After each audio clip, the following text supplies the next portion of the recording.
dengan jenengan untuk berdiskusi dan sharing dengan saya tentang pengambilan keputusan selama menjadi pemimpin. Yang pertama Bapak, nah ini selama menjadi kepala sekolah, pernahkah Bapak menyelesaikan beberapa kasus atau permasalahan-permasalahan di sekolah?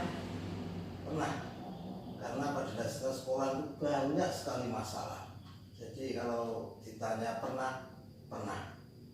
Nah, iya Pak. Nah, jadi selama ini bagaimana jenengan dapat mengidentifikasi kasus-kasus yang merupakan dilema etika maupun bujukan moral gitu Pak? Ya, untuk mengidentifikasi itu memang kita harus tahu betul, karena yang perlu kita masalah itu, karena menurut dari artinya saja, kalau dilema etika itu antara kepentingan antara benar dengan benar, dan kalau bujukan moral itu antara benar dan salah.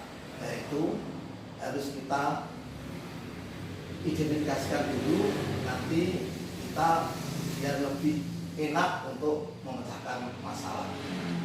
Jadi nanti kita lihat dulu permasalahannya seperti Ya. itu ya Bapak. Jadi intinya kayak dikaji dulu ya, biar tahu, biar bisa mengelompokkan mana yang dilema etika dengan bujukan moral gitu ya Bapak. Nah ini ya, kalau boleh tahu Bapak, di sekolah jenengan permasalahan dilema etika itu contohnya seperti apa ya? Kalau misalkan sudah ada di sekolah jenengan, Ya. Bisa diceritakan ya? Ya itu tadi, untuk dilema etika itu ya memang agak rumit, karena itu dua kubu mempertahankan kebenaran dan memang semua itu benar. Sebagai contoh itu, dalam kasus di sekolah kita itu ada kepentingan, seumpama contohnya ada suatu peristiwa 17-an, seorang guru mau mengadakan suatu kegiatan yang memang betul-betul positif dan baik untuk sekolah. Yang satu guru juga punya itu pendapat itu jangan dilaksanakan karena semua itu memerlukan biaya. Ya, karena seperti itulah akhirnya yang satu memang betul kegiatan itu harus kita laksanakan, yang satu memang betul karena semua itu tergantung pada dana dan biaya, karena sekolah kita itu semua atau dana itu hanya berasal dari dana bos dan dari wali murid itu hanya sekedar. Jadi nanti kita pilih-pilih mana yang harus kita laksanakan dan mana yang harus kita tidak kita laksanakan. Jadi antara kedua belah pihak itu nanti biar sama-sama bisa menerima. Jadi kita tidak menolak, ya tidak menjalankan. Jadi sama-sama, yang satu kegiatannya jalan, yang satu biaya tidak terlalu berlebihan. Itulah nanti kita musyawarahkan, karena itu tadi kedua-duanya memang benar. Ya, itu. Makanya. Jadi ada guru yang satunya juga sebenarnya baik ya Bapak kalau kegiatan itu ya. Terus satunya itu karena masih memikirkan biaya, tapi dengan dimusyawarahkan nanti akan menjadi ketemu, akan mendapatkan titik temu seperti itu ya Bapak. Nah, jadi kembali lagi ke tadi ya Bapak. Selama ini bagaimana cara menjalankan pengambilan keputusan di sekolah panjenengan, terutama untuk kasus di mana ada dua kepentingan yang sama-sama benar ya, atau sama-sama mengandung nilai kebajikan ya, seperti yang jenengan contohkan tadi. Ya. Untuk itu ya langkah-langkah kita memanggil kedua-duanya itu ya, untuk kita bisa duduk bersama dan kita musyawarahkan, karena semua itu memang baik dan benar, tapi ada kendala, kita musyawarahkan, akhirnya kita pasti bisa mencari titik temu, karena semua itu juga demi sekolah. Ya, yang satu memang ya sekolah perlu maju, yang satu juga sekolahan jangan sampai uang terserot ke situ.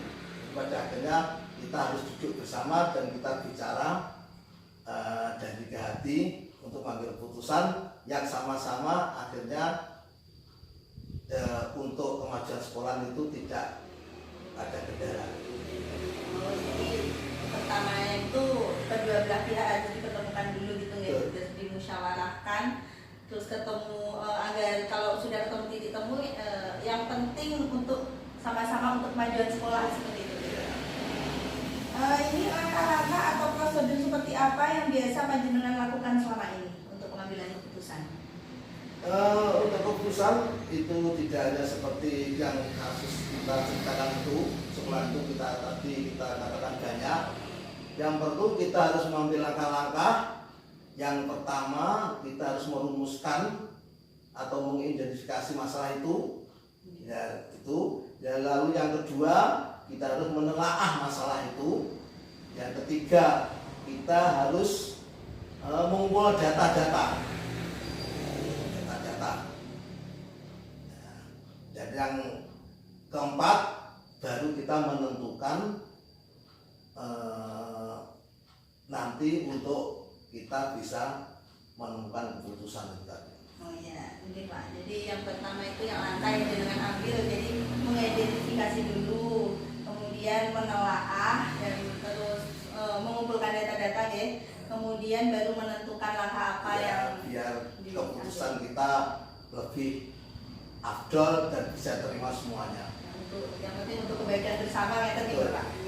Kemudian hal-hal apa saja nih Pak yang selama ini panjenengan anggap efektif dalam pengambilan keputusan pada kasus-kasus dilema etika ya, contohnya yang seperti tadi ya, dianggap efektif seperti itu. Ya, supaya lebih efektif itu tadi setelah kita membuat langkah-langkah ya kita memberi pengertian pada teman-teman semua bahwa semua itu tujuannya demi kemajuan sekolah.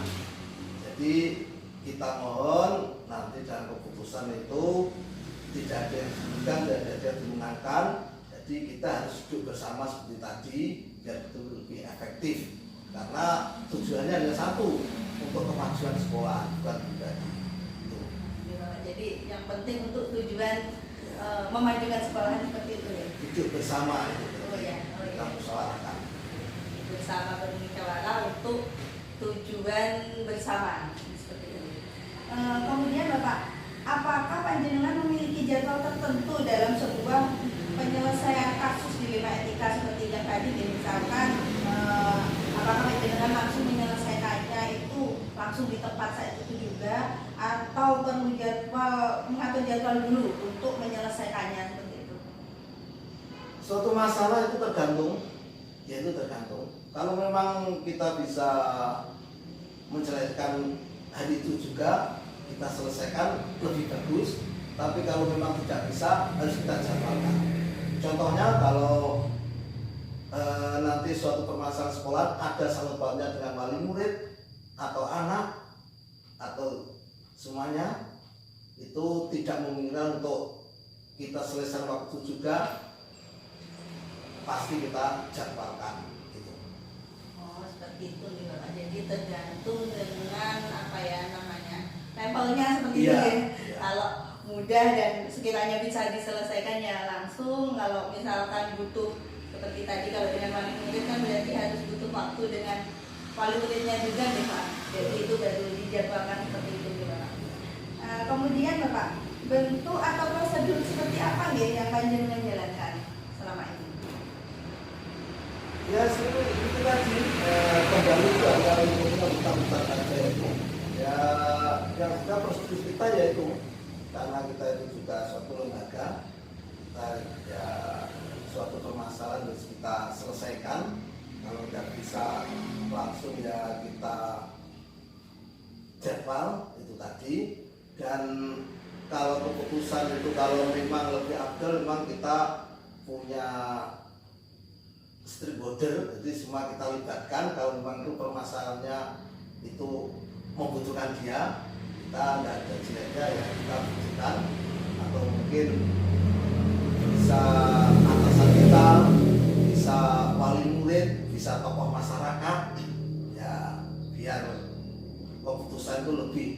bagus kita jalankan.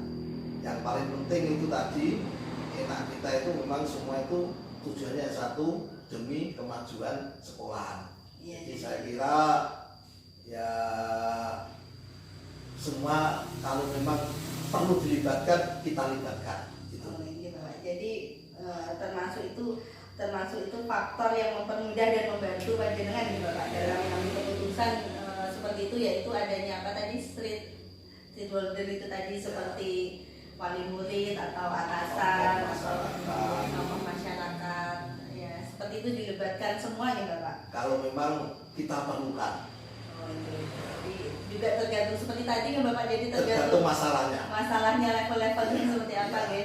Kalau yang bisa diselesaikan di internal sekolah ya cukup, terus kalau butuh bantuan ya kita butuh yang seperti tokoh masyarakat dan sebagainya seperti itu. Ya Bapak. Nah ini yang terakhir ya Bapak, dari semua hal yang telah panjenengan sampaikan tadi ya, pembelajaran apa yang dapat panjenengan petik dari pengalaman panjenengan dalam mengambil keputusan dalam dilema etika? Ya, untuk ini memang untuk dilema etika itu memang ya dikatakan rumit ya tidak ya rumit, karena itu mempertahankan kebenaran sendiri. Ya, nanti yang paling penting itu tadi, kita harus memutuskan masalah itu harus seadil-adilnya dan bisa diterima semua pihak untuk pembelajaran yang belum sebelumnya nanti. Ya nanti biar kita kalau ada suatu masalah yang masuk kategori dilema etika itu semua orang bisa menerima, dan jangan sampai keputusan kita itu menimbulkan masalah ke depan. Jadi kita harus betul-betul kita usahakan untuk semua personal itu bisa menyadari dan bisa menerima. Akhirnya kita bisa menekan sewaktu-waktu ada masalah lagi dilema etika, insya Allah kita bisa menyelesaikan seperti ini dan semua bisa. Jadi nanti kalau ada permasalahan lagi ya diselesaikan biar semuanya bisa dalam artian legowo seperti itu ya. Jadi tetap yang penting seperti tadi, yang penting tujuan utamanya itu agar untuk kemajuan sekolah seperti itu nih Bapak.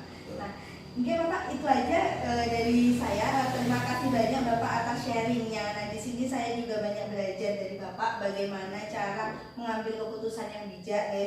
Terus bagaimana cara menjadi pemimpin yang dapat menghargai pendapat dari bawahannya, yang dapat memanfaatkan semua kalangan gitu Bapak, termasuk masyarakat, dapat melibatkan masyarakat, tokoh masyarakat, terus wali murid dan sebagainya seperti itu.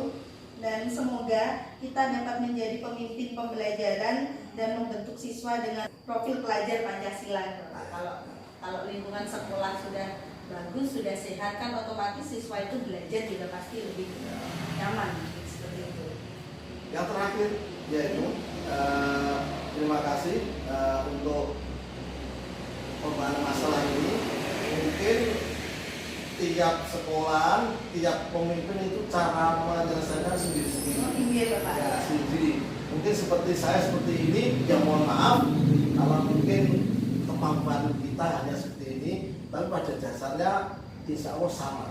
Cuma caranya menyelesaikan itu yang berbeda-beda, tapi pada dasarnya sama. Ya, gitu. Terima kasih. Jadi intinya sama, tapi apa itu menjalankannya atau actionnya berbeda, yang penting tujuannya itu sama. Terima kasih.